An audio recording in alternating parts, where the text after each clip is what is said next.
Gloire. Quelqu'un qui est béni ce matin, qui crie un puissant Amen. Levez la main dans le ciel. Père, nous te remercions d'avoir cette nouvelle opportunité de nous présenter devant ta parole précieuse, sainte, écrite. Merci, car le puissant Saint-Esprit vit en nous. Alors la connaissance révélée est accordée à tous ceux qui m'entendent. Je décrète que les jougs et les fardeaux sont détruits. Tout ce qui n'est pas planté par Dieu est déraciné. Nous réprimandons la maladie, les malaises. Nous réprimandons les infirmités, la confusion. Nous décrétons que cette atmosphère est exempte de confusion. Nous déclarons clarté sur clarté. Et ta parole sort avec précision et ton peuple est équipé, fortifié, édifié et Jésus est glorifié. Merci Père pour la prière exaucée. Au nom précieux de Jésus, et chaque croyant dit un puissant Amen. Levez la main de notre ciel et exprimons notre foi alors que nous disons ces mots. Je suis né de Dieu. Je suis né de la parole. La parole de Dieu est ma nature. Je ne peine pas à mettre en pratique la parole. Je mets en pratique la parole naturellement. Alors aujourd'hui, je comprendrai la parole de sa grâce. Je serai édifié. À la fin de ce culte, je ne serai plus le même. Plus jamais le même. Au nom de Jésus, et chaque croyant dit un puissant Amen. Sommes-nous enthousiastes d'étudier, de communier les uns avec les autres ce matin? Gloire. Allez vers 3, 4, 5 personnes, serrez la main à quelqu'un, dites à quelqu'un, tu seras béni parce que je suis venu. Tu seras béni parce que je suis venu, parce que je suis ici avec toi, tu seras béni. Tu seras béni. Saluez quelqu'un très chaleureusement, vous qui êtes en ligne, saluez-vous. Mais c'est une joie d'être ici ce matin. Gloire, gloire, gloire, gloire, gloire, gloire à Jésus. Gloire à Jésus. Gloire à Jésus. Célébrons la parole de Dieu ce matin en poussant des cris. Gloire. Amen. Prenez votre écriture, votre Bible, veuillez vous asseoir avec votre être intelligent alors que nous entrons dans la parole de sa grâce. Vivre et profiter du meilleur des deux mondes. 1 Timothée 4, verset 7. Repousse les contes profanes et absurdes. Exerce-toi à la piété. Verset 8 de 1 Timothée 4. Car l'exercice corporel est utile à peu de choses, tandis que la piété est utile à tout, ayant la promesse de la vie présente et de celle qui est à venir. Ayant la promesse de la vie présente et de celle qui est à venir. Alors nous avons abordé le sujet de la piété et j'aimerais que vous observiez ce qu'il appelle exercice corporel. Nous avons pris le temps de voir cela et dit l'exercice corporel est utile à peu de choses, mais la piété est utile à tout, ayant la promesse de la vie présente et de la vie qui est à venir. Et nous avons dit que l'exercice corporel fait référence à la loi ou au légalisme. La loi ou le légalisme. L'exercice corporel, ce n'est pas aller à la salle de sport. C'est un langage de la Bible. Ça fait référence à la loi de Moïse ou au légalisme. Colossiens 2, versets 18, 19, 20. Qu'aucun homme, sous une apparence d'humilité par un culte des anges, ne vous ravisse à son gré le prix de la cause, tandis qu'il s'abandonne à ses visions et qu'il est enflé d'un vain orgueil par ses pensées charnelles, sans s'attacher au chef dont tout le corps assisté et solidement assemblé par des jointures de liens tire l'accroissement que Dieu donne. Si vous êtes mort avec Christ au rudiment du monde, pourquoi?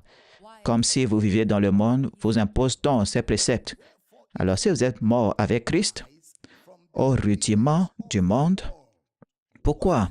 Comme si vous viviez dans le monde, vous impose donc ces préceptes. Verset suivant, 21.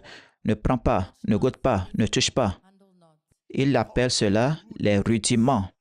Verset 22. Préceptes qui tous deviennent pernicieux par l'abus et qui ne sont fondés que sur les ordonnances et les doctrines des hommes. Tout ce que vous faites comme pratique spirituelle et qui finit dans les toilettes ou quelque chose qu'on va nettoyer, tout ce qui finit par ou finit avec l'image ou l'usage ne peut pas être Christ, que ce soit l'huile d'olive, le mouchoir, le pain et rabbinat, tout ce qui va périr avec l'usage est un commandement et une doctrine des hommes. Vous suivez?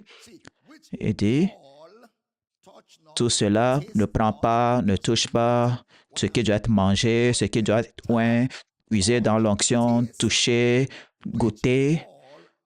Tout cela devient pernicieux par l'abus. Et ce sont des ordonnances et des doctrines des hommes. Et il dit, à cause de cela, vous ne tenez pas la tête, le chef. Et parce que vous ne tenez pas Christ, vous tenez un mouchoir. Au lieu de tenir Christ, vous tenez Rabbina et du pain. Au lieu de tenir Christ, vous tenez l'huile d'onction. Au lieu de tenir Christ, vous tenez Koboko dans vos mains. Il dit, vous devenez un homme qui est totalement entouré par le koshoko, pas de nourriture. La nourriture veut dire que vos deux mains tiennent Christ. Vous ne pouvez pas tenir Christ et avoir de l'espace pour tenir de l'huile.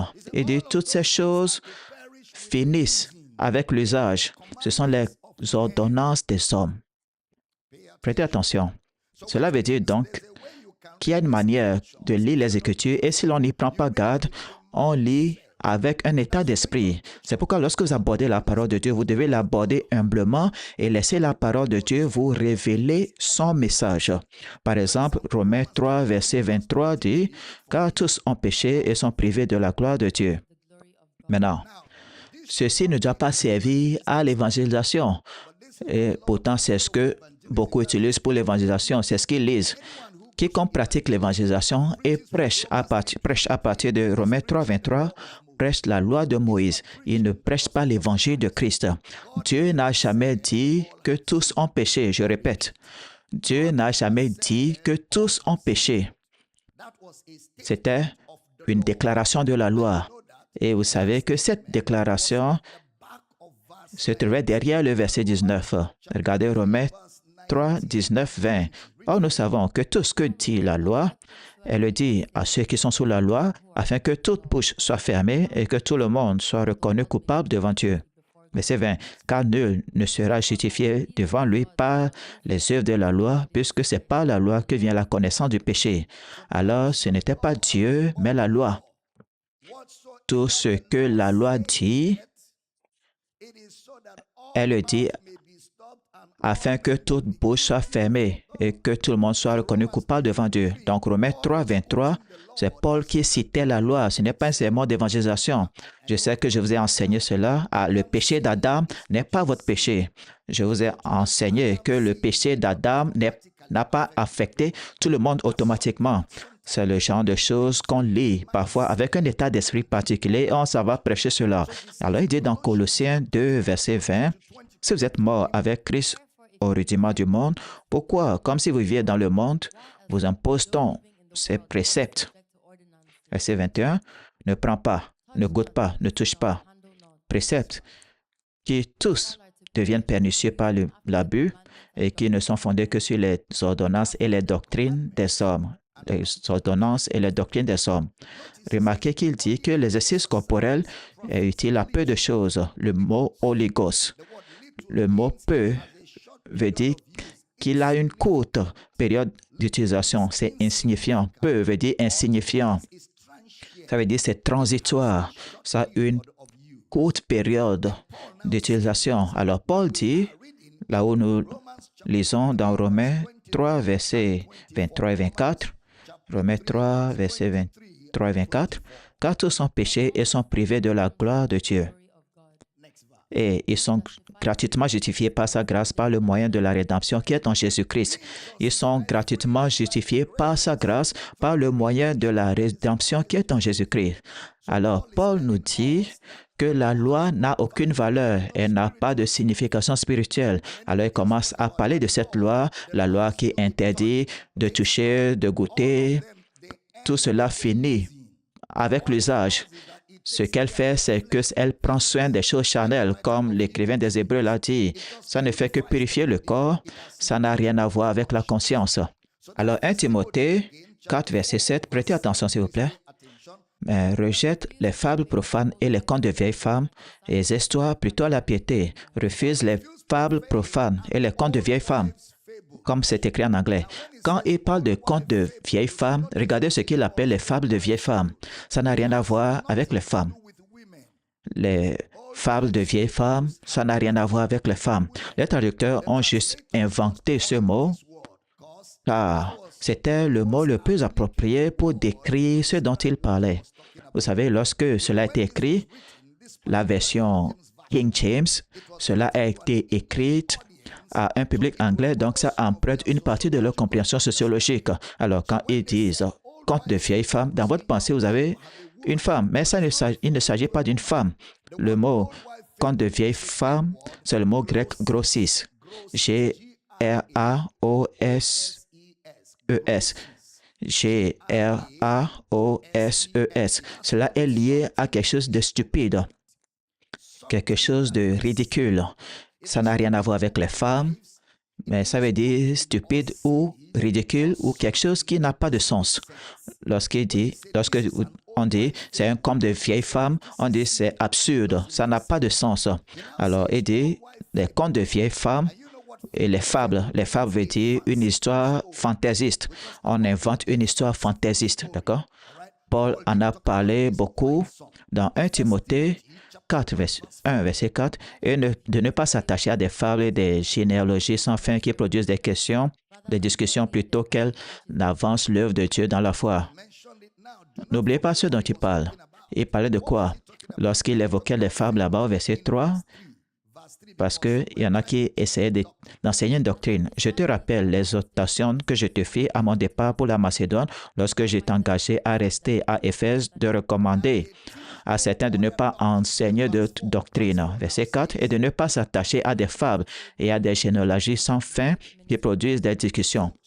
Alors, il y en a qui enseignaient des doctrines qui étaient des moutos, une fable, une histoire fantaisiste. Et lorsqu'il arrive au verset 7 de 1 Timothée 1, ils veulent être docteurs de la loi et ne comprennent ni ce qu'ils disent, ni ce qu'ils affirment. Ils désirent être docteurs de la loi. Alors, c'était des docteurs de la loi qui s'engagent dans des fables de vieilles femmes, des docteurs de la loi qui s'engagent dans des fables, qui enseignaient des choses stupides et ridicules. C'est comme utiliser un koboko, un bâton pour frapper Satan. C'est une fable de vieille femme. Parce que, premièrement, on ne peut pas frapper Satan avec un bâton physique. Donc, c'est un exercice futile. C'est une vieille légende. Ou bien vous utilisez le feu pour rôtir Satan. Satan ne veut pas être rôti par le feu. C'est une fable de vieille femme. Vous savez, ou bien vous prenez du jus en bouteille, vous versez partout dans la maison. Vous dites que c'est le sang de Jésus qui couvre votre maison. C'est une fable de vieille femme. Car le sang de Jésus n'est pas un liquide rouge. Tout cela est absurde au regard de l'intelligence des Écritures. Il les appelle des fables de vieilles femmes. 2 Timothée 4, détourneront l'oreille de la vérité, se tourneront vers les fables. Ils se tourneront vers les fables. Regardez Tite 1, verset 14. Et qui ne s'attachent pas à des fables judéaïques et à des commandements d'hommes qui se détournent de la vérité. Ne s'attachent pas à des fables judaïques comme porter une châle de prière. Beaucoup de prédicateurs portent ce châle de prière juif. Ils mettent une chaîne au cou et prêchent et se sentent bien. Ils accordent de l'importance à des futilités. Je l'appelle comment? Des futilités, des fables de vieilles femmes. Alors, quand vous voyez un prédicateur qui porte ce truc-là appelé châle de prière, il porte une fable de vieille femme. C'est quelque chose d'absurde, c'est stupide, car ça n'a pas de pertinence spirituelle. Alors, il qualifie les enseignements de la loi de stupides. Vous savez, Paul, il ne faisait pas de quartier.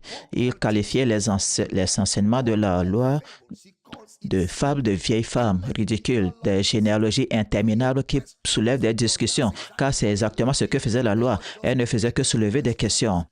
Regardez ce qu'il appelle des fables de vieilles femmes, le mot grec moutos. Un moutos, c'est en fait une doctrine, un moutos, M-U-T-H-O-S, une doctrine, un mythe. Un mythe, c'est une moutos dans le grec, c'est-à-dire un mythe, quelque chose qui n'est pas réel, ce n'est pas authentique, d'accord? C'est une doctrine, comme certaines personnes qui disent que 5, c'est le chiffre de la grâce. 5, c'est le chiffre de la grâce. C'est une fable de vieille femme. Parce que lorsque vous appelez 5 le nombre de la grâce, et si c'est vraiment le nombre de la grâce, ça doit être 5 dans toutes les langues. ça doit être 5 en hébreu, 5 dans le grec. D'accord? Alors, si la grâce G-R-A-C-E, ça fait 5. Si c'est le nom de la grâce, alors c'est quoi la grâce en hébreu? La grâce en hébreu, c'est le mot chen, C-H-E-N. Ça fait 4. Alors, ça ne peut pas être la grâce. Ça ne peut pas être Z5. Alors, et le mot grâce, en hébreu encore, c'est le mot chenan, C-H-E-N-A-N. Ça fait 6. Alors, ce n'est pas 5. C'est quoi la grâce en grec? La grâce en grec, c'est charis. C-H-A-R-I-S. Ça fait 6. C'est pas 5. C'est quoi la grâce en grec encore? C'est le mot charismata. C-H-A-R-I-S-M-A-T-A. Aucun d'eux ne fait 5. Alors la grâce ne peut pas être 5. C'est encore l'une de ces fables. C'est comme si on disait 7 est le chiffre de la perfection, c'est un autre moutos. 1, c'est le nom de Dieu. 3, c'est pour la Trinité. 10, c'est pour les commandements, les 10 commandements. 8, le nouveau départ. 12, le nom des disciples, et ainsi de suite. Tous ces enseignements sont des moutos. Ce sont des légendes urbaines. Quelqu'un m'a interpellé et a dit, il y a des symbolismes dans les Écritures. J'ai dit, montre-moi une épître qui vous enseigne ce que vous venez de dire. Il n'y a pas de symbolisme dans les Écritures. Les épîtres démystifient les symboles de l'Ancien Testament. Les épîtres démystifient les symboles de l'Ancien Testament. On appelle cela des fables de vieilles femmes, quelque chose de stupide, car pour que quelque chose soit vrai, elle doit être cohérente. Vous savez, donc, on peut dire, si 7 est le nombre de la perfection, ça veut dire les 7 fils de Séva sont la perfection. Vous connaissez les 7 fils de Séva, n'est-ce pas? Ceux que les démons ont frappés. Ça veut dire qu'ils sont la perfection incarnée. Vous savez, le gars dit, j'ai gardé tout cela, sauf 1. Alors, si 1 est le chiffre de Dieu, ça veut dire que ce jeune riche-là était le nom de Dieu. Judas Iscariote est du nom de Dieu parce qu'il est 1 des 12. Ça paraît absurde et ce sont des superstitions. Lorsque les gens enseignent la loi, ils sont drôles et ridicules des fois. C'est comme si ceux qui enseignent la rédemption des premiers-nés. Donc, il y a ce qu'on appelle l'offrande du premier-né. Vous savez, je me demande combien on peut utiliser pour payer pour un premier-né. Combien on peut utiliser pour racheter quelqu'un. Alors que la Bible dit clairement que vous savez que vous n'avez pas été racheté par des choses corruptibles comme l'argent et l'or, mais par le sang précieux de Jésus comme celui d'un agneau sans défaut. On va le lire, comme ça on a l'écriture, 1 Pierre 1, 18, 19. Alors, pour ceux qui ont utilisé de l'argent pour racheter leur premier-né, quelqu'un vous a dépouillé en plein jour.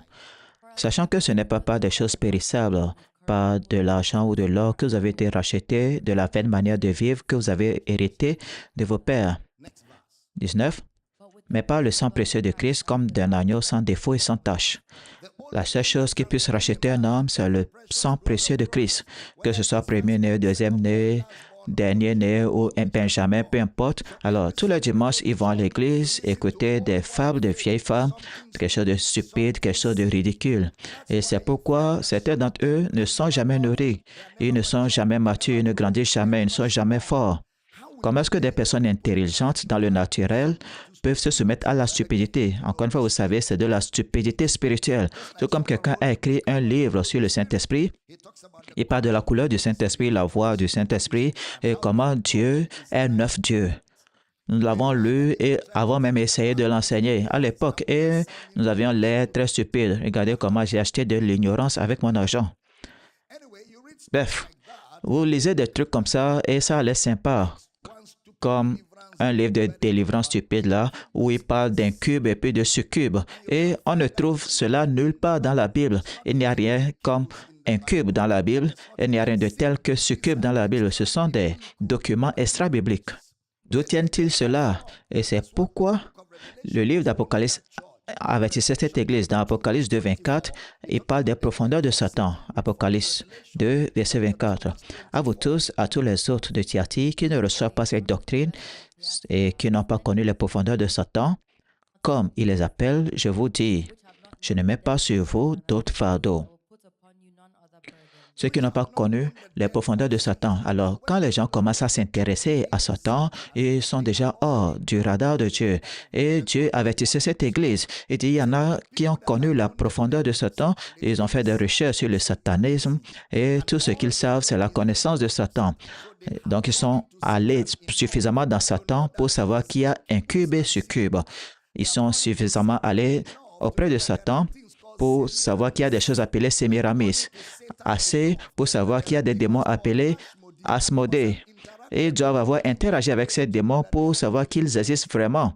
Mais la Bible dit ne donnez pas accès au diable. Alors je ne suis pas intéressé par ce que le diable propose, car je sais qu'il est sous mes pieds. Et s'il fait du bruit avec toutes les complications de son royaume, tout ce qu'il me fait faire, c'est sort et il va sortir. Est-ce que je parle? Je n'ai même pas encore fini de connaître Dieu pour avoir de l'espace pour explorer là-bas. Et même si je le fais, Satan n'est pas un sujet qui me passionne. J'ai mieux à faire.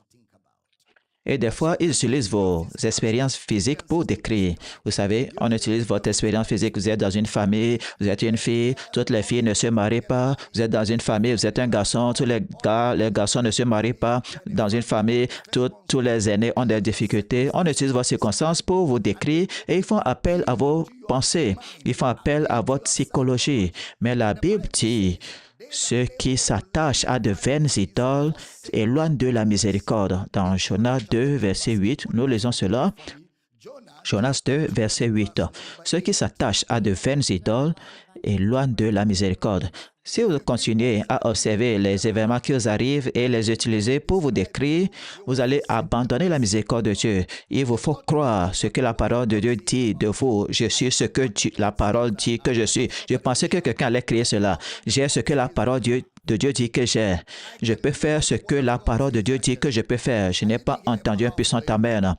Alors, ceux qui s'accrochent à de vaines idoles, ceux qui permettent à leurs circonstances de les décrire et concluent leur vie, ils abandonnent leur miséricorde. Mais une chose est certaine, celui que le Fils a franchi est vraiment libre. Regardez Colossiens 2, verset 9.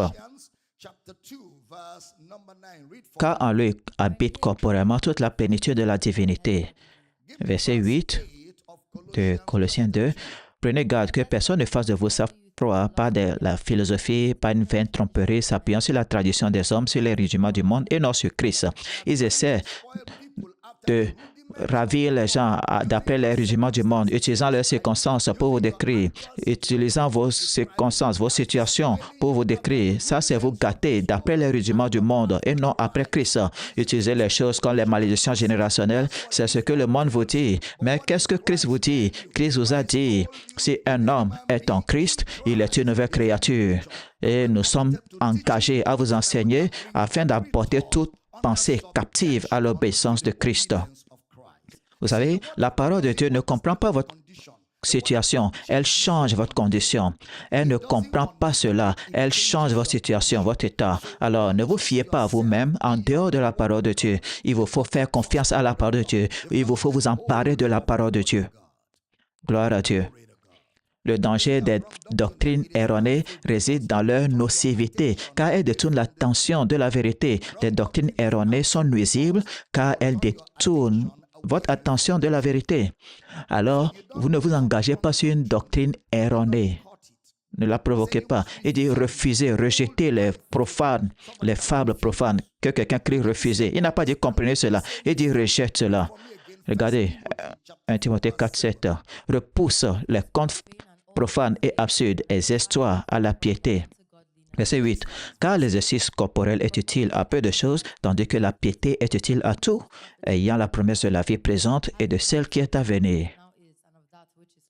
Maintenant, observez, il affirme que l'exercice corporel est utile à peu de choses. Peu veut dire, cela s'en va, ça disparaît. Ça veut dire c'est transitoire.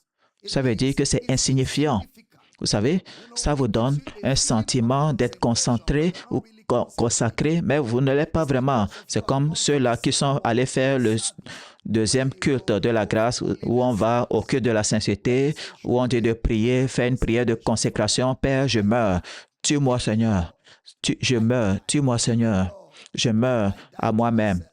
et vous leur posez la question, quelle écriture dit de faire cette prière? On ne peut pas trouver de tels passages. Ce sont des légendes urbaines. Et il vous cite, ceux qui appartiennent à Christ ont crucifié la chair. Il n'a pas dit, ceux qui sont à Christ vont crucifier la terre, la chair. Il dit, ils ont déjà crucifié la chair. Le croyant a déjà crucifié la chair. Ils ont juste confondu les temps. Des fois, si vous ne faites pas attention au temps, vous allez mal vous comporter, comme le pasteur qui a dit, Colossiens 1,13, qui nous a délivrés de la puissance des ténèbres. Et ensuite, il dit, c'est pour cela que vous avez besoin de délivrance. Il vient de lire qu'il nous a délivrés. Maintenant, il essaie de l'utiliser pour prêcher à son audience pourquoi ils ont besoin de délivrance. Pourquoi il faut qu'ils soient délivrés, d'accord? Alors, lorsque vous ratez les temps, vous pouvez être dans la confusion. L'exercice corporel, donc, c'est à peu de choses ou c'est insignifiant ou c'est transitoire. L'exercice corporel vous éloigne de la vérité. Cela vous distrait et vous empêche de vous concentrer sur Christ. Mais la piété est utile à tout. Maintenant, il utilise la vie. La promesse de la vie, le mot vie là-bas, c'est le mot Zoé. La vie présente. Alors, il établit une distinction pertinente. La vie présente. La vie présente. Vous savez, un aspirant athée, je l'appelle aspirant parce qu'il n'est pas vraiment, il n'est pas encore athée, il aspire à en devenir un, il n'est même pas saint d'esprit, il dit qu'il ne croit pas à l'éternité. Merveilleux. Je lui ai dit, c'est très risqué. Il m'a demandé pourquoi est-ce que c'est risqué. Parce qu'il a dit, ça s'appelle éternité. Et parce que cela s'appelle éternité, c'est très risqué. Je lui ai dit, tu es convaincu qu'il n'y a pas d'éternité à cause de ce qu'un homme mort t'a dit? Est-ce que tu as la preuve que l'homme est vivant? Il dit non, l'homme est mort. Mais j'ai dit, moi, j'ai la preuve que Jésus est vivant. Et Jésus vit dans mon cœur. Et j'ai dit, supposons que l'un de nous doive perdre. Toi, un homme mort, t'as dit qu'il n'y a pas d'éternité. Moi, un homme qui est vivant, m'a dit qu'il y a l'éternité. Pour moi, rien ne se gâte. Qu'il y ait éternité ou pas, je crois que je ne perds rien. Je crois et je ne perds rien. Mais toi, tu ne crois pas. Supposons que tu te réveilles et tu découvres qu'il y a l'éternité. Toi, tu perds. Moi, je ne perds rien. Il m'a regardé. C'est vrai, tu as raison. Pourquoi est-ce que je ne vais pas avoir raison? Amen. J'ai dit Amen. Le frère Paul dit, ayant la promesse de la vie présente, c'est le mot grec non, N-U-N. Paul l'utilise encore dans 1 Timothée 6, verset 17. 1 Timothée 6, 17. Recommande aux riches du siècle présent de ne pas être orgueilleux et de ne pas mettre leurs espérances dans des richesses incertaines, mais de la mettre en Dieu qui nous donne avec abondance toutes choses pour que nous en jouissions. Ceux qui sont riches dans ce siècle présent, dans cette vie, ça parle du temps, non. Ayant la promesse de la vie présente, ce temps dans lequel nous sommes. 2 Timothée 1, verset 10 aussi, 2 Timothée 1, verset 10, et qui a été manifesté maintenant par l'apparition de notre Sauveur Jésus-Christ, qui a détruit la mort et a mis en évidence la vie et l'immortalité par l'Évangile. Il a mis en évidence la vie et l'immortalité. Alors, l'Évangile que nous prêchons est un évangile de vie et d'immortalité. Il a mis en évidence la vie et l'immortalité. Maintenant, 2 Timothée 4, 6. Alors, la vie et l'immortalité ne sont pas dans l'avenir, la vie et l'immortalité sont maintenant. C'est ce que l'Évangile donne lorsque vous le recevez. 2 Timothée 4, verset 6. Car pour moi, je sers maintenant de libation et le moment de mon départ approche. Je sers maintenant. Alors, quand il dit la piété est utile à tout, ayant la promesse de la vie présente, en d'autres termes, il vous dit que la chrétienté a deux mondes. Il y a la vie présente et la vie à venir. La vie chrétienne est dans les deux mondes. Il y a la vie présente et la vie à venir. Car l'expression présente, c'est le mot grec non. Le temps qui est maintenant, dans ce monde, dans l'espace-temps où nous nous trouvons, et celle qui est à venir. Alors, il dit que la piété est utile dans ce temps, en ce temps-ci, et non pas seulement en ce temps-ci, mais aussi dans le temps à venir. En d'autres termes, il va nous montrer qu'il y a deux aspects au ciel. S'il vous plaît, prêtez attention, je vous en supplie. Il y a deux aspects au ciel. Il y a une partie du ciel qui a le temps et il y a une partie du ciel qui n'a pas le temps. Il y a une partie du ciel qui a le temps, où le temps est présent, et il y a une partie du ciel où le temps n'est pas présent. C'est ce qu'il dit. C'est pourquoi il dit il y a deux mondes. La vie présente et de celle qui est à venir, ou encore mieux, celle qui va venir. Mais remarquez ce qu'il dit. La piété est utile dans les deux mondes ou dans les deux vies. La piété est une constante dans les deux mondes. Elle est profitable en ce temps-ci et dans le temps à venir. C'est valable à la fois aujourd'hui et après. Rappelez-vous, il fait cette distinction entre la piété et l'exercice corporel, le légalisme. Le légalisme, ce n'est pas le spirituel. Le légalisme ne vous traite pas en tant que personne. Le légalisme traite les choses terrestres. Le légalisme concerne les choses terrestres. Ne touche pas, ne goûte pas tout ce qui est voué à périr par l'usage. Alors, aux croyants, il dit, ce qui est piété aujourd'hui n'a pas de limite temporelle. Ce qui est piété aujourd'hui n'a pas de limite dans le temps. En d'autres termes, ce sera pour toujours. C'est le temps présent et le temps à venir. Le temps présent et le temps à venir. Prêtez attention. Alors, voici Jésus avant sa venue. Les gens vont approcher Dieu en allant dans un lieu physique appelé le temple, avant la venue de Jésus. Et ils vont y amener des animaux et y apporter des offrandes au temple. Et Jésus rencontre une femme et la femme dans Jean 4 dit, vous dites que c'est à Jérusalem que nous devons adorer. Et Jésus lui dit, l'heure vient où ce ne sera ni sur cette montagne ni à Jérusalem que vous adorerez Dieu. Le temps vient. Il ne parle pas de l'éternité, mais il dit, Dieu est esprit. Je vous ai dit, Dieu n'a jamais habité un temple fait de main d'homme. J'ai dit cela, n'est-ce pas? Dieu n'a jamais été dans le temple de Moïse, ni dans celui de Salomon, ni dans celui de Néhémie.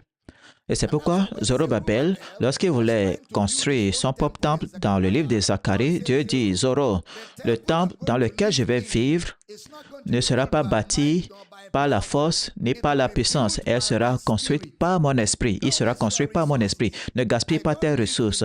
Je ne vis pas dans des temples construits de main d'homme. Je n'ai jamais habité dans une telle construction. Je ne vais pas y habiter. De toute façon, Dieu n'a jamais vécu dans un temple. Dieu n'a jamais demandé à personne de lui construire un temple. Je vais répéter. Dieu n'a jamais demandé à personne de lui construire un temple. Alors Jésus dit, Dieu est esprit, c'est-à-dire de lui-même, il annule le temple.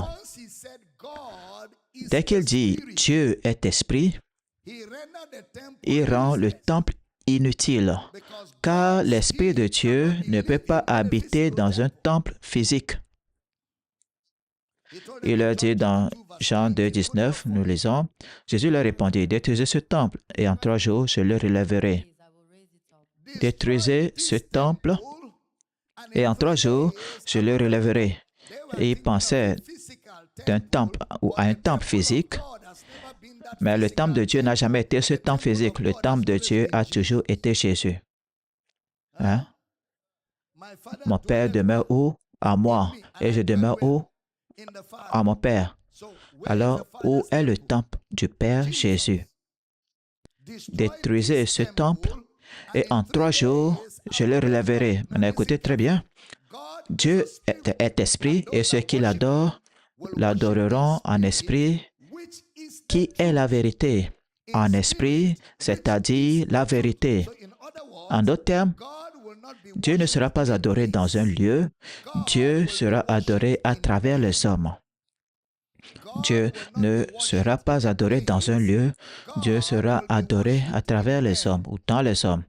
Vous savez, adoration, c'est le mot proskuneo, ça veut dire se présenter. Il dit donc, non, vous n'allez pas vous présenter devant Dieu dans un lieu. Vous allez vous présenter devant Dieu en vous-même. Vous n'allez pas vous présenter devant Dieu dans un lieu, vous allez vous présenter devant Dieu en vous. Lorsqu'il dit, frère, lorsque vous dites, frère, entrez dans la présence de Dieu, vous êtes parti 4000 ans en arrière. Lorsque vous dites, frère, approchons-nous de la présence de Dieu, vous avez du 4000 ans de retard sur le temps. Vous ne venez pas. Vous ne venez pas, vous ne vous approchez pas. Vous êtes le détenteur, le porteur de la présence. Vous êtes toujours en sa présence. Gloire à Dieu. Je dis gloire à Dieu. Vous avez un livre entre vos mains qui vous résout ce problème. Vous avez un livre. Et il vous faut encore un tabernacle. Il dit Dieu est esprit. Alors, vous n'allez pas adorer Dieu en venant à lui. Venir à lui veut dire qu'il y a une séparation. Ce que la loi de Moïse dit. Nous ne venons pas à quelqu'un avec qui nous sommes tout le temps. On ne vient pas à quelqu'un avec qui on est ensemble tout le temps. Je vais répéter. On ne vient pas à une personne avec qui on est tout le temps. Alors, il faut jeter certaines de nos chansons. Alors, il sera adoré où? Où est-ce que Dieu sera adoré? Parce que l'adoration veut dire se présenter devant moi pour voir. Alors, où sommes-nous censés voir Dieu depuis la venue de Jésus? Où sommes-nous censés voir Dieu depuis la venue de Jésus? Dans un lieu? Hein? Où? En Christ. En nous. En nous. Parce que Christ est où? En nous. Jean 14, 16. De bons étudiants. Et moi, je prierai le Père, il vous donnera notre consolateur afin qu'il demeure éternellement avec vous. Si votre Bible m'appartenait, j'allais colorer cela et l'entourer pour toujours. Afin, éternellement, le mot éternellement. Éternellement veut dire quoi? Titi lai lai, titi la lai lai, titi la lai, pour toujours, éternellement, d'accord?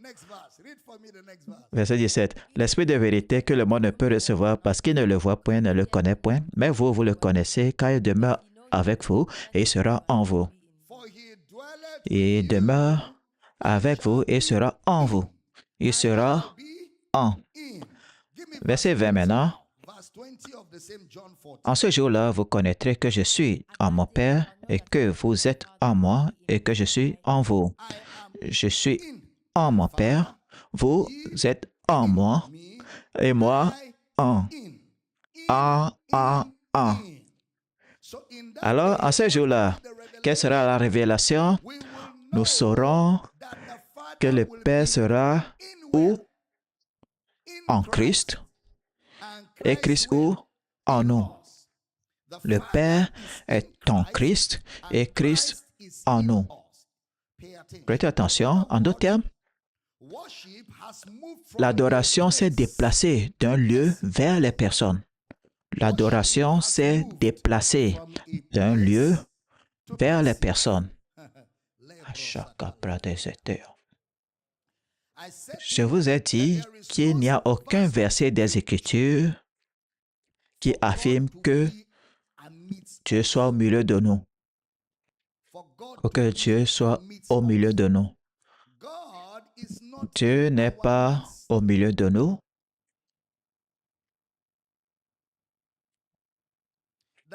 Le Père n'est pas au milieu de nous. Où se trouve le Père? Hein? En nous. D'accord? En Christ et Christ en nous. Par implication, le Père est où? En nous. Alors, l'adoration, j'espère que vous savez que l'adoration ne se limite pas au chant. L'adoration, ce n'est même pas chanter. L'adoration veut dire se présenter devant, proskuneo, approcher. Alors, nous nous présentons devant Dieu où? Où? En nous. Ou bien en Christ. Regardez Colossiens 2.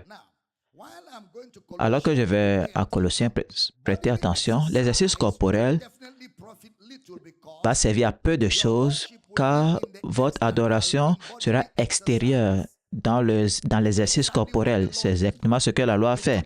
Ça a détourné leur attention de l'Évangile et l'a focalisé sur les œuvres. Leur attention était détournée de l'Évangile. Tout ce que Jésus était censé faire, Moïse a dit à Israël de le faire. Il a détourné leur attention de Jésus pour la porter sur les œuvres. Les gars, vous ne voulez pas Jésus, vous ne voulez pas l'Évangile, n'est-ce pas? Apporter des animaux. Il savait. Donc, lui-même, il n'avait pas offert d'animal. Moïse n'a jamais offert d'animal. Pas même une seule fois. Le jour où il leur a dit de mettre le sang sur le poteau, il n'en a pas fait de même. Tout comme Jean-Baptiste a baptisé tout le monde et personne ne l'a baptisé. Jean baptisé n'a pas reçu le baptême d'eau car il savait que le baptême d'eau périrait avec l'usage. Il savait que la mission du baptême d'eau, ce n'est pas éternel. La mission du baptême d'eau était insignifiante au sens où cela ne durera pas. C'était pour identifier Christ. C'est pourquoi lui-même, il n'a pas participé, tout comme Moïse savait qu'il n'y avait rien dans ce sang sur les linteaux des portes. Il le savait. C'était une communication, car l'esprit de la mort auquel ils avaient échappé cette nuit-là les a encore tués dans le désert. Alors, à quoi cela a servi?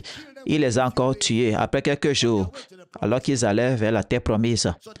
Alors, le sang sur les poteaux n'était pas le problème. Le sang sur les poteaux était un indice révélateur. Moïse avait déjà compris cela, donc il n'avait pas besoin de ce sang. Il utilisait le sang pour voir s'il pouvait passer le message. Est-ce que je communique?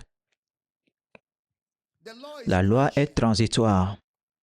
C'est pourquoi il n'a pas fait de sacrifice animal. Il savait, connaissait les richesses de Christ, mais parce qu'il ne voulait pas l'Évangile, il leur a donné le temps, les jours de culte, il leur a donné des instructions, des interdictions,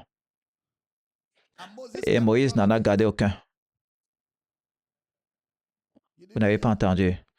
Il n'a gardé rien de tout cela. Et David en savait beaucoup. David a lu suffisamment, il a compris l'Évangile. Il est allé dans le temple avec ses garçons lorsqu'ils avaient faim, et ils ont pris les pains de proposition, et ils ont mangé et furent justifiés.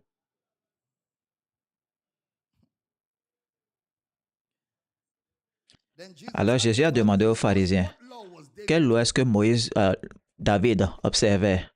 Et ils étaient très silencieux.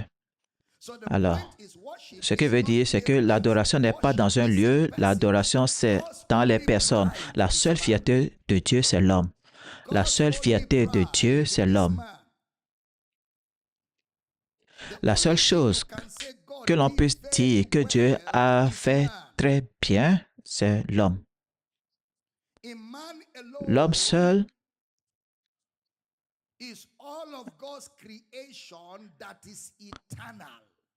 toute la création éternelle de Dieu. Dans l'homme seul réside toute la création éternelle de Dieu. Alors l'adoration, c'est dans l'homme. Alors lorsque vous faites de l'exercice corporel, vous avez des choses extérieures, vous avez de bons sentiments, une présence forte.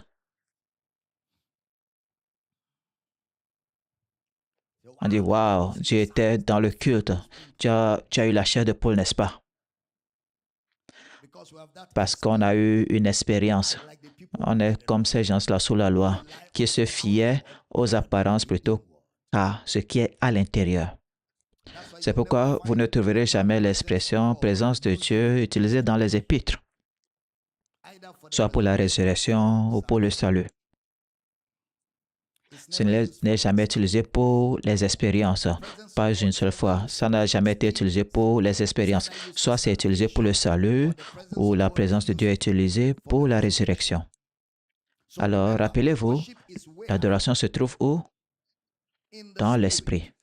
Ceux qui adorent Dieu doivent l'adorer où? Dans l'esprit. Et l'esprit est la preuve de toute l'œuvre de Jésus-Christ dans le croyant. Est-ce que j'ai enseigné cela? L'Esprit de Dieu est la preuve absolue de l'œuvre de Jésus-Christ dans le croyant. Maintenant, où se trouve l'Esprit? Est-ce qu'il est quelque part au-dessus de là où les avions volent ou en dessous? Je m'en vais plus haut et plus haut. Je m'en vais plus haut. Un jour, alléluia. Je vais plus haut, oui, c'est ça. Allez rester avec Jésus. Je m'en vais au-dessus des ombres. Je me demande où se trouvent ces ombres-là. Et alors que nous adorons, bâtis ton trône. Et alors que nous adorons, bâtis ton trône. Ainsi dit la chanson. Et alors que nous adorons, bâtis ton trône. Viens Seigneur Jésus et prends ta place.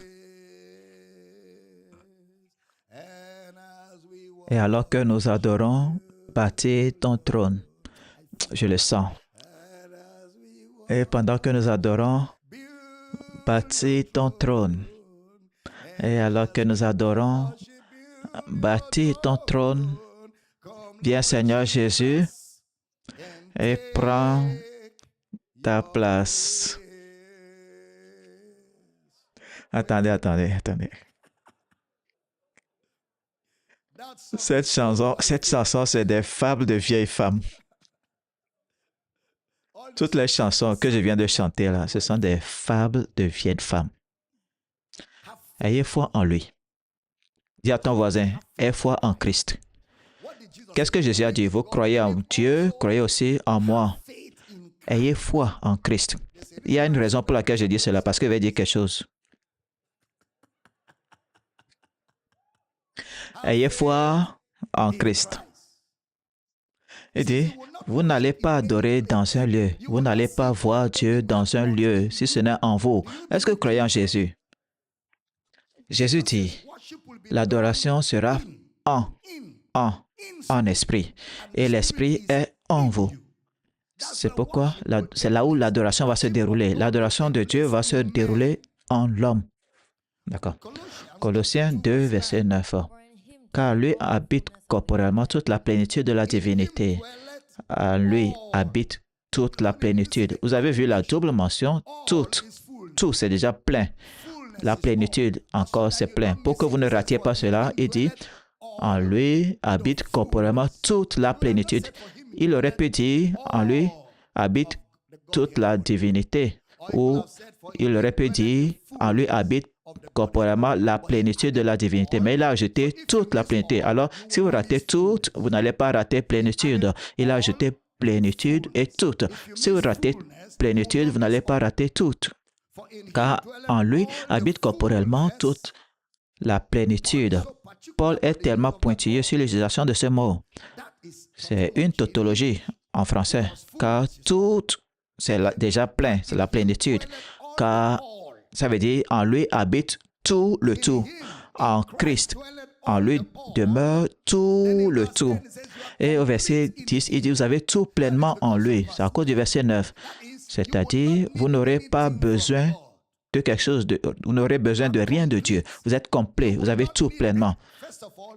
Avant tout, il dit, en lui habite tout le tout. Et vous avez tout pleinement en lui. Ça veut dire, vous ne manquez de rien. Vous ne manquez de rien. Vous n'aurez besoin de rien. Vous êtes complet en lui, qui est le chef de toutes les principautés et des autorités. Et nous pensons que Dieu est omniprésent. Il est au ciel et il est en moi. Vous êtes confus. Pour être là, penser que Dieu est dans deux locations ou deux endroits, vous êtes confus. Si vous pensez que Dieu se trouve dans un lieu appelé le ciel et en même temps en vous, vous êtes confus. C'est un Dieu en deux lieux. Donc vous pensez que Dieu a une double personnalité, une partie en lui, une partie en vous et une partie dans un lieu appelé ciel. Et ce qui est au ciel, la partie au ciel vous attend à venir à sa rencontre. Alors, il est en vous sur terre, mais voyons si vous pouvez aller là où il est.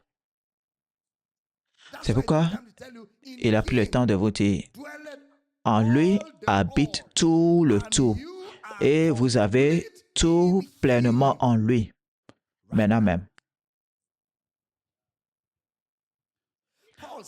Paul a dit, car il dit, il y a des philosophies étranges, il y a des traditions des hommes qui sont enseignées. Et chaque fois que vous entendez Paul parler de traditions des hommes, ne pensez pas aux traditions africaines, il parle de la loi de Moïse.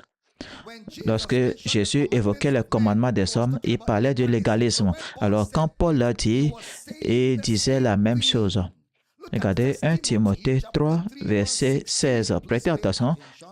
Et sans contredire, le mystère de la piété est grand, celui qui a été manifesté en chair, justifié par l'Esprit, vu des anges, prêché aux gentils, cru dans le monde, élevé dans la gloire.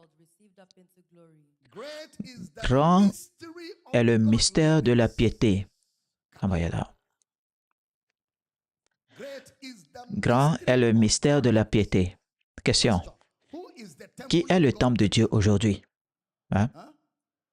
Je veux l'entendre plus fort. Où se trouve la maison de Dieu aujourd'hui? D'accord. 2 Corinthiens 6, 16. 2 Corinthiens 6, 16. J'aimerais que nous lisions cela avec une voix de Power City Uyo. J'ai entendu la voix de Londres, d'Amérique, de Akwe. Je vais entendre la voix d'Uyo. Quel rapport y a-t-il entre le temple de Dieu et les idoles? Car nous sommes le temple du Dieu vivant, comme Dieu l'a dit. J'habiterai et je marcherai au milieu d'eux. Je serai leur Dieu et ils seront mon peuple. Vous avez vu, le mot demeurer se trouve où? Ça veut dire quoi? Ça veut dire résider permanemment. Alors, où se trouve la résidence permanente de Dieu? Où est-ce que Dieu va vivre pour toujours? Est-ce que j'ai dit de croire en Jésus?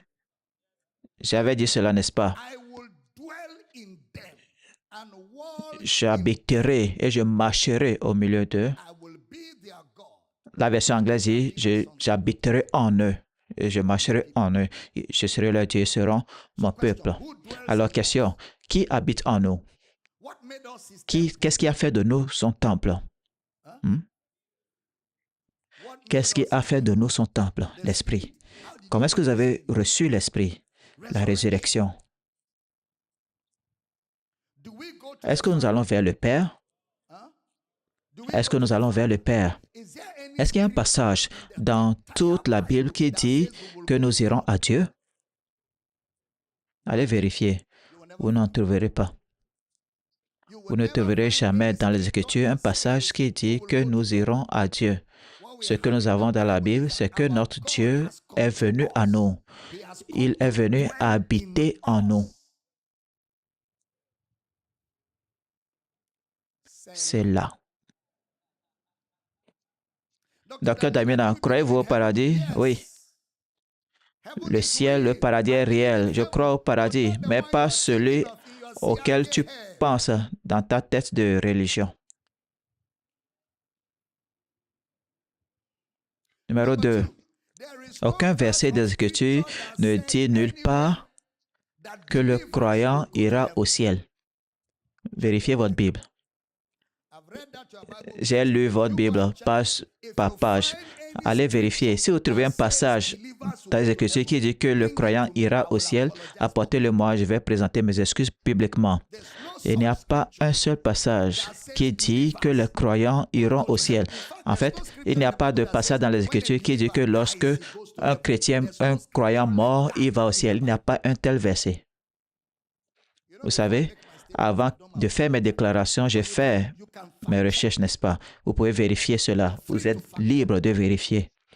Il n'y a pas une seule écriture comme ça dans la Bible. Éphésiens 2, 5 et 6. J'aime votre voix, Douyo. On va y aller ensemble. Nous qui étions morts par nos offenses, nous a rendus à la vie avec Christ.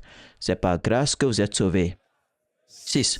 Il nous a ressuscités ensemble et nous a fait asseoir ensemble dans les lieux célestes en Jésus-Christ. Où est-ce que vous êtes assis maintenant? Dans les lieux célestes. Dans l'original, le mot lieu n'existe pas. C'est pourquoi si vous avez une bonne Bible, c'est en italique, comme c'est en anglais. Il n'y a pas les lieux. C'est dans les lieux, dans les célestes, le mot euphérenios. Et les célestes se trouvent où? En Christ. Pourquoi est-ce que vous riez? Parce que j'ai dit si vous avez une bonne Bible. Si vous avez une bonne Bible, ce sera en italique. Si votre Bible n'a pas ce mot en italique, c'est que votre Bible est Tokumbo. Dans le céleste. Où se trouve le céleste? En Christ. Question. Où est-ce que vous êtes assis maintenant? Est-ce que vous irez au ciel ou vous êtes déjà au ciel? Alors, c'est pourquoi le message du ciel à la fin, c'est une arnaque. C'est une télécommande pour continuer à manipuler les gens. On n'accède pas au paradis à la fin. Si vous n'êtes pas encore au paradis, vous n'y parviendrez jamais. Si vous n'avez pas encore atteint le paradis, vous n'y parviendrez jamais. Le ciel n'est pas à la fin. Le ciel, c'est au début. Il nous a rendus à la vie ensemble. Il nous a ressuscités ensemble. Et nous a fait asseoir ensemble où? Dans les célestes. Lequel céleste? Le céleste en Christ. Tout céleste qui n'est pas en Christ, je ne veux pas y aller.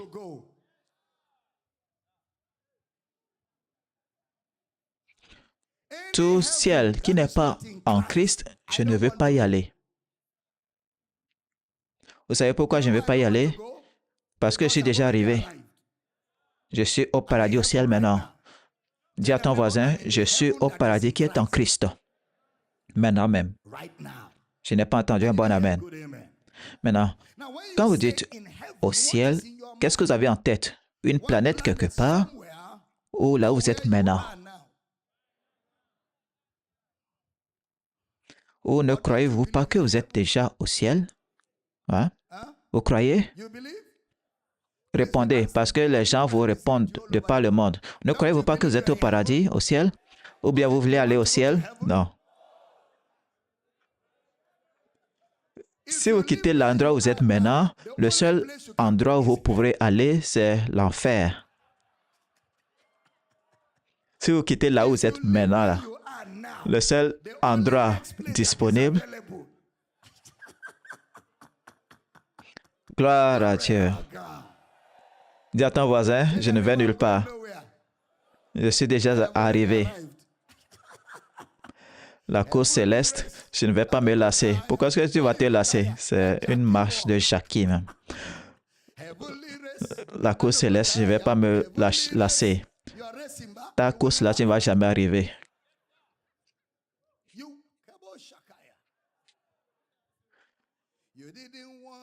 Tu n'as pas voulu du ciel sans nous. Jésus, tu as apporté le ciel. Attendez. Des fois, nous chantons sans croire ce que nous chantons. Vous dites que Jésus a fait descendre le ciel et vous voulez aller au ciel comment?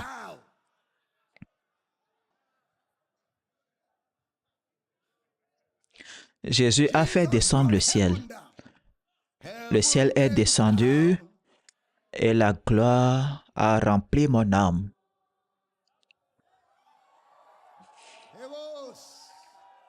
Gloire! Attendez, ne me rendez pas trop heureux. Je vais finir.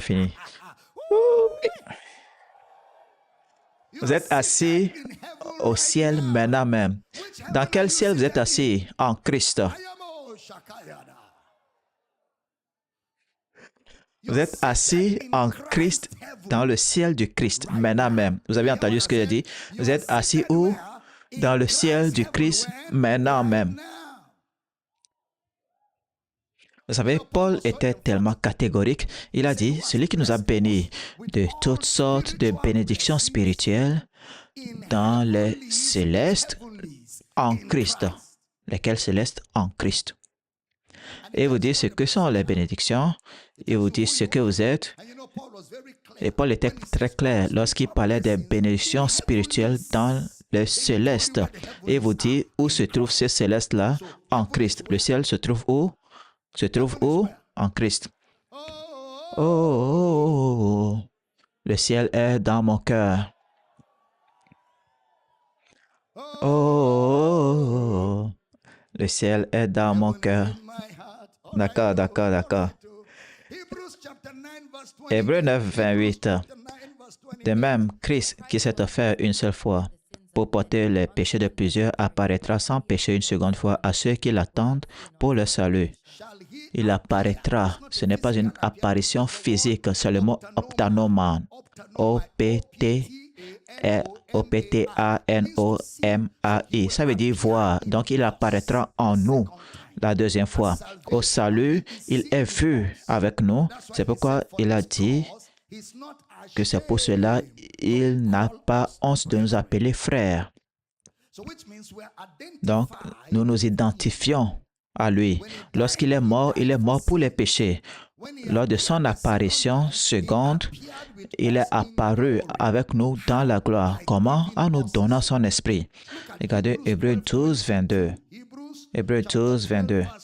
Mais vous vous êtes approchés de la montagne de Sion, de la cité du Dieu vivant, de la Jérusalem céleste, des myriades qui forment le cœur des anges. Vous êtes déjà approchés de la Jérusalem céleste. Vous n'irez pas à la Jérusalem céleste. Vous n'y allez pas. Vous vous êtes approchés. La version anglaise dit vous êtes déjà venus. Alors vous êtes où maintenant? Vous êtes dans la Jérusalem céleste. Maintenant, là où vous êtes dans la Jérusalem céleste. Est-ce que c'est clair? Nous sommes venus, nous sommes arrivés. Nous n'allons pas y arriver. Nous sommes venus. Vous savez, le livre des Hébreux est très clair. Il nous dit que nous sommes venus à la montagne de Sion, à la cité du Dieu vivant, à la Jérusalem céleste.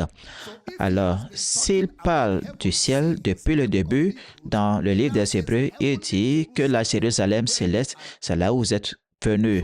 Alors, vous êtes venus. Si vous êtes venus à la Jérusalem céleste, où est-ce que vous allez encore? Hein? Si vous êtes venus à la Jérusalem céleste, où est-ce que vous allez encore? Question. Existe-t-il une distance entre Dieu et nous? Je suis en lui, il est en moi. Pas de distance. Pas de distance. Pas de distance. Est-ce qu'il y a un lieu géographique où Dieu se trouve? Non. Lorsque Jésus était sur terre, le Père était où? Le Père était en Christ. Alors, est-ce qu'il y a un lieu géographique où Dieu se trouve, où nous irons le rencontrer? Hein? Non. Vous savez, beaucoup ne savent pas comment interpréter les visions. Jésus est apparu en vision sur le trône. Regardez ce que Paul appelait la piété. Elle a la promesse de la vie présente et de celle qui est à venir. C'est-à-dire, nous n'allons pas changer notre approche de Dieu. Elle est constante. Là où nous sommes maintenant, c'est là où nous serons toujours.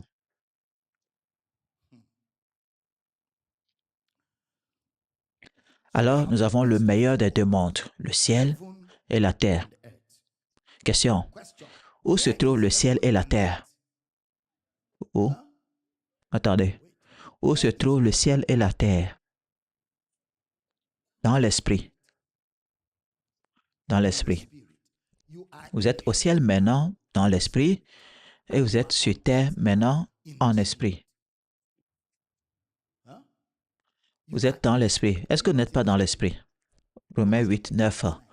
Vous êtes dans l'esprit. Alors vous êtes au ciel dans l'esprit et vous êtes sur terre dans l'esprit. Prêtez attention s'il vous plaît, parce qu'il y a beaucoup de renouvellement de l'intelligence afin d'adhérer aux réalités scripturaires et pas les réalités religieuses. Alors pourquoi est-ce que Jésus va dire ce que vous lirez sur la terre sera lié au ciel? Parce qu'il vous a donné les clés du royaume des cieux. Alors si vous avez les clés du royaume des cieux et vous avez les ressources du royaume des cieux, vous êtes où? Au ciel. Jésus dit, croyez en Dieu, croyez en moi. Si je vous dis quelque chose, prenez-le. Maintenant, est-ce que nous sommes sur terre? Power City. Sommes-nous sur terre? Sommes-nous au ciel? Alors, pouvons-nous fonctionner dans les deux mondes? Comment est-ce que nous fonctionnons au ciel et sur terre? Dans l'esprit. Qui peut fonctionner dans les deux mondes? Le croyant. Alors, nous sommes ressuscités avec Christ et assis ensemble avec Christ où? Criez que le diable vous entende dans le céleste.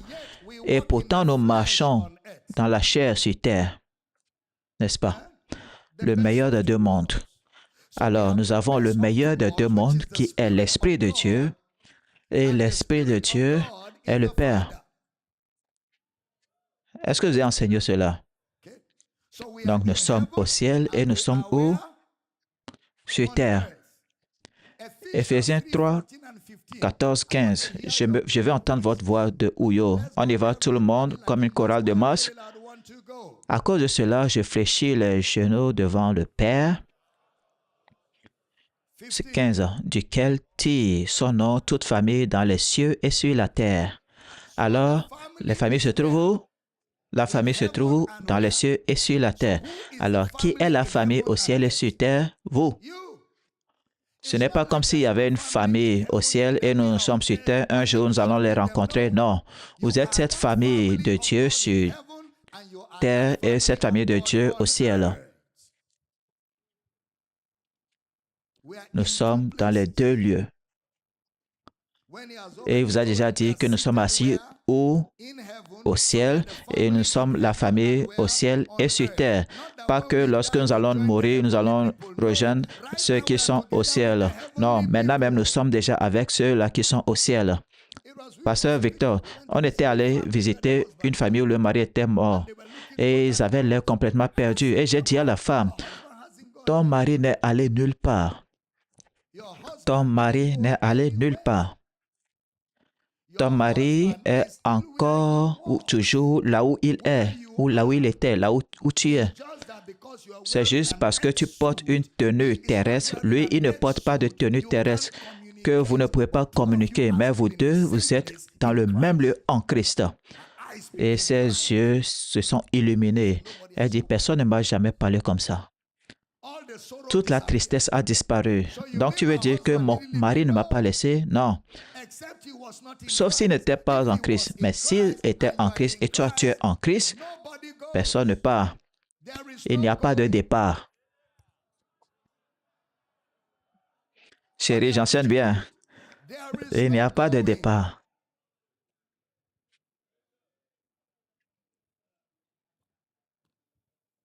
C'est là. C'est un culte intensif.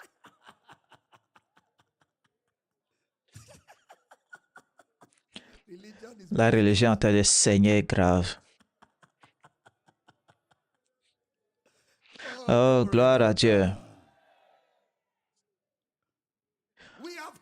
Nous sommes venus à la Jérusalem céleste. Nous sommes venus à l'esprit des hommes justes rendus parfaits. Nous sommes venus à Jésus, le médiateur de la nouvelle alliance. Nous sommes venus au sang de l'aspersion qui dit de meilleures choses que le sang d'Abel.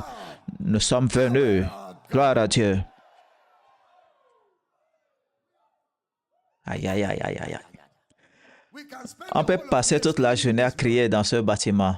Que quelqu'un crie, je suis arrivé en Christ, au ciel, maintenant même. Asseyez-vous, je vais vous montrer quelque chose. Asseyez-vous. Alors, qu'est-ce qui se passe lorsque les gens meurent? Je vais finir ce culte.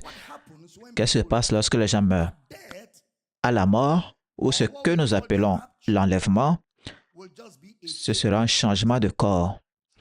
Ce n'est pas un changement de lieu.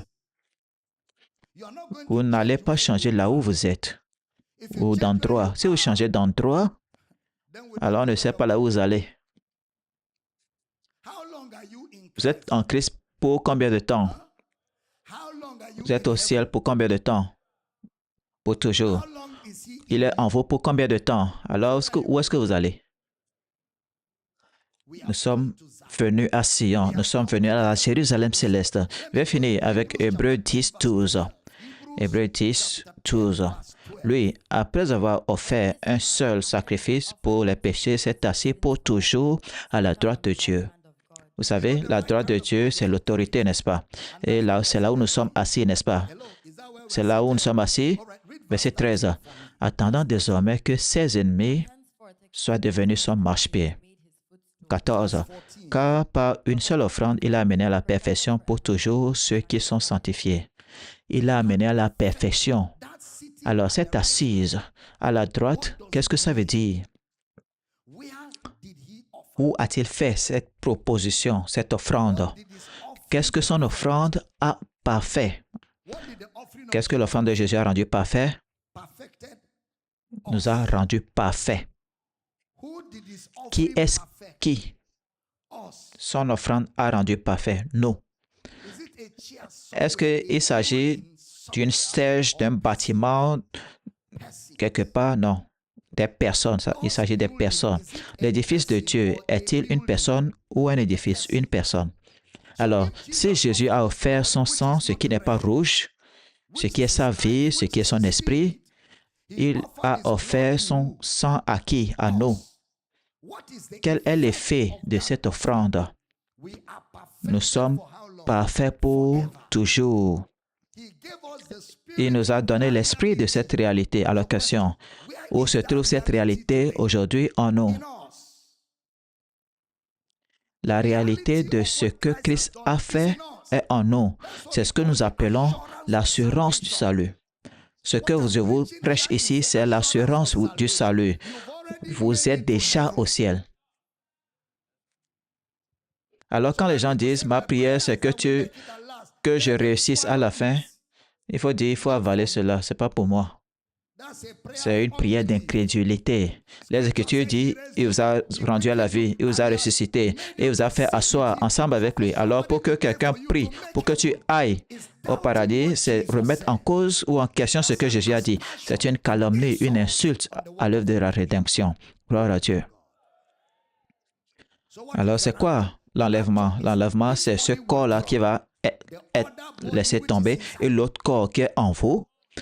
Vous savez, votre corps céleste est en vous, n'est-ce pas? Votre corps céleste ne vient de nulle part.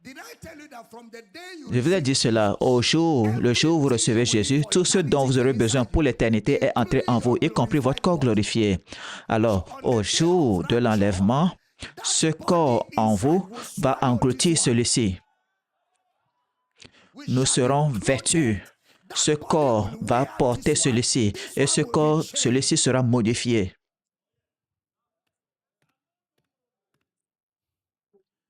Et ce changement ne va pas nous amener quelque part. Levez-vous, on va finir.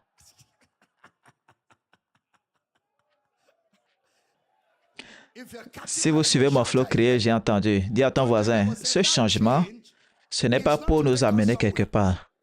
C'est pour que nous continuions à rester là où nous avons toujours été. Alors la question est celle-ci. Pourquoi est-ce qu'il vous faut changer ce corps? Parce que ce corps est appelé mortel. L'autre corps est appelé immortel. Et le seul moyen de goûter pleinement la réalité de l'éternité, c'est dans ce corps-là. Et lorsque vous le portez, tous ceux qui nous ont précédés dans la mort, au moment où vous portez cela, vous entrez dans leur réalité. Ils vont vous voir, vous les verrez. Les interactions vont reprendre. Gloire à Dieu. Gloire à Dieu. Gloire à Dieu. Si vous suivez ce rythme, criez, j'ai entendu. Levez la main droite. Père, merci pour tous ceux-là qui m'entendent dans ce culte, en ligne, à la télé, à la radio. La connaissance révélée grandit en vous jusqu'à ce que plus rien n'importe. Les barrières sont levées, les doutes levés. Au nom de Jésus, les corps malades soient guéris. L'esprit de la résurrection se trouve dans votre corps. J'ordonne que toute maladie soit guérie. Au nom de Jésus, nous nous réjouissons pour la révélation, nous nous réjouissons pour ta parole et merci pour le privilège de t'honorer aujourd'hui. Au nom de Jésus, nous prions et chacun dit cet Amen sur une note de célébration. Est-ce qu'on peut célébrer encore pendant 30 secondes? Que cette joie se répande, qu'elle se répande, qu'elle se répande, qu'elle coule, que cette joie coule. Gloire. Hey. Je me suis maîtrisé tout au long de cet enseignement. J'ai envie de tout casser dans cette maison. Gloire à Dieu. Dis à ton voisin, tu es au ciel, le ciel qui est en Christ. Je ne vais pas aller dans aucun autre ciel.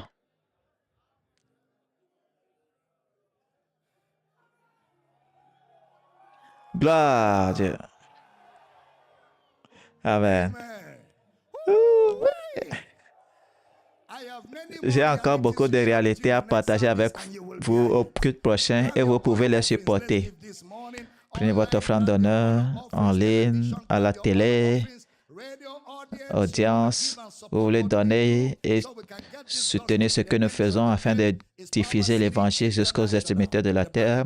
C'est Power City International. Vous avez les comptes dont les détails sont affichés à l'écran pour les dons, les offrandes.